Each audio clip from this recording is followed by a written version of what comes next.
Why are you rejecting so many people as compared to hiring? What is it? What is going on? I'm laughing at what Amos is saying because that's the reality on the ground. Mm-hmm. And what we have been suffering from is you put an advert, I'm a reporter, we put an advert out, you get 300 applications, and you go through rejecting, like Amos is saying, or selecting. And you get very good people in terms of academics and experience. And when they come for the interviews, nobody can pass the bill. And you're not looking for a five-legged goat, no. You're just looking for the normal things. Yeah. But sometimes, in some professions, are more affected than others. Especially, let me talk about recruiting a nurse. Every time we have to recruit a nurse in this country, we just struggle for whatever reason. I think because also our schools are so much into training the technical things, and they forget we don't just hire you for your technical capacity. So we have people who can't express. We have people who have the wrong attitude. You're talking to someone, but you can actually tell they're not fitting. They can inject that patient, but they will not fit because a patient is not just looking at being injected. We have other small things, just something like people not aligning to their career. And I'll use my own example. I did biochemistry, but for the whole 4 years, I never stopped to ask myself, my fourth year is coming. What exactly am I looking for and how do I align? Okay. So you realize that by the time you're finishing fourth year, you have not aligned. You just went to school to achieve the certificate, but you did not think with the end in mind. We even now, some people finishing fourth year and they still have to be trained on basic Excel, basic MS Office things. Yeah. Okay. So apart from your degree, apart from your diploma, apart from your academic theoretical qualifications, there are some things that you're going to be looking at. And as a job seeker, you have to go for that. All right. The other problem is when you come with a mindset. Like I had seen someone writing here that they need to introduce the unit of who do you know. Who do you know and who sent you? you? If you already have that mindset, if you already have that mindset of who do you know, trust me, it's almost impossible to prepare for an interview. It's almost impossible because you're coming thinking Jane already has someone. So you come and we have to milk, answers from you. Okay. And I hope we get a chance to speak. For me today, I would just like to address the job seeker actually. Absolutely. And let me hope as we continue, I'll be able to do that. Absolutely. Yes, because again, clearly, based from the discussion that we've had so far, is like there's a very big problem. These people are not ready. Like Amos said, they go to school, come out with a degree or a diploma, but then again, they do not fit, the job market. And of course, the job market keeps changing, year by year. And of course, you also talked about an aspect of aligning. And I'll come back to you because you somewhat have like a personal story in terms of what they wanted, they as in your parents, what they wanted you to actually study versus what you really wanted. And is this a thing that we see with so many students? But before that, Professor, some of these skills, right, where should they be taught in schools, or is it something that someone has to learn, for example, on their own? That's a great question.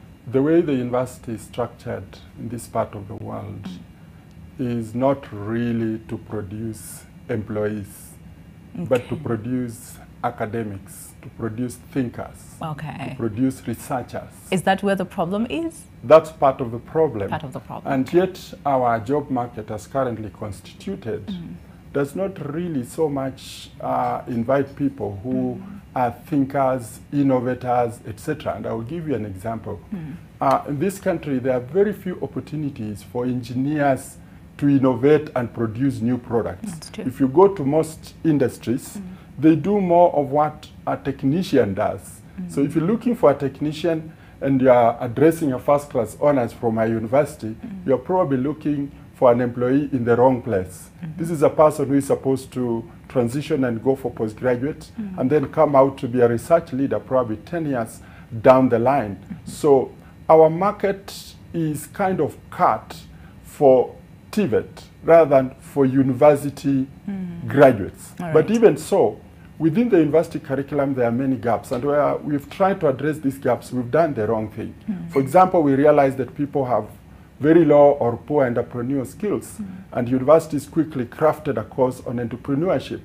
But when you go to a class, students don't even come for that class because they don't see the value behind it. And the lecturer teaching it is not even trained on entrepreneurship. That's true. He or she runs no business, so has no moral authority to really teach this course. So the students end up scoring A's and B's, but they have really no idea about what entrepreneurship is supposed to be. I'm glad that the government has realized this need and has mandated and directed that universities moving forward should move up placement offices to and constitute them to be career services forums. Okay. And when we do that and we actualize that, the gaps that we are addressing this morning, in my opinion, will be addressed more significantly. Students will have opportunity to be trained on how to interview. They will be updated on the specific skills required for the job market they're targeting. They will be educated on how to present themselves, how to dress up, how to manage their time. All these things are not anywhere in a biochemistry or a physics curriculum. That's true, absolutely. Okay, but then again, there's usually that debate of this is what you're taught in school versus what extra mile can you go as, you know, a potential employee, for example, you know, in terms of just learning some of the skills to make sure that you know, put yourself, you know, on top of the of the table as far as, you know, how competent you are. So again, so then Dr. Emmanuel, so then should we just do away with universities and focus on TVETs because Professor is saying at the end of the day we see more value, and you know our market is more TVET centered as compared to the universities. I like what Prof just said. What is happening in our labor market is that we, first of all, we got it wrong when we massified university education. That's true. So that we started to produce 10 engineers for every 1 technician. And because of that, we have been forced to deploy engineers as technicians. That's true. And by deploying them as technicians, we get the wrong attitude from them because they are dissatisfied, they are underemployed in those positions, and they are dissatisfied very quickly. Secondly, is that because of that massification, some of the degrees in engineering are actually, the certificates are just backed by technician skills. So someone has a certificate that is much higher than the actual qualifications they have. Because we massified degree courses and we didn't have sufficient resources to make sure that we produce that competency at that level of numbers that we are producing. And that challenges the labor market in a second way, in the sense that you have someone with a huge ego because they have a degree, but actually their competency is technician. And so you as an employer want to reward them based on their competency, and their expectation is based on their certificate. So what you're saying is it really doesn't. So that mismatch arises. But then I think we need to understand and go back and start to ask ourselves, what is education for? Is it for employment? Because this education for employment is a colonial relic that we have hung on to. Education has value beyond employment. Just employment, that's true. If we looked at it in that perspective, then children will not go to school and abandon the courses in which they are strong and start to study things because they have been told these are the best in the labor market. I remember still teaching in the university, and a girl comes to me. She was studying sociology and economics. She's moving into 3rd year. She wants to major. And she tells me, I want to major in economics. And I told her, give me your transcripts for 1st and 2nd year. She's scoring D's and C's in economics. But she's scoring B's and S's in sociology. But she's insisting that she must major in economics because she has been told that is the course that is marketable. She ended up taking 1 more year in the university and ended up getting a 2nd class lower because she majored in the course where she did not have the strength. That's true. And she insisted.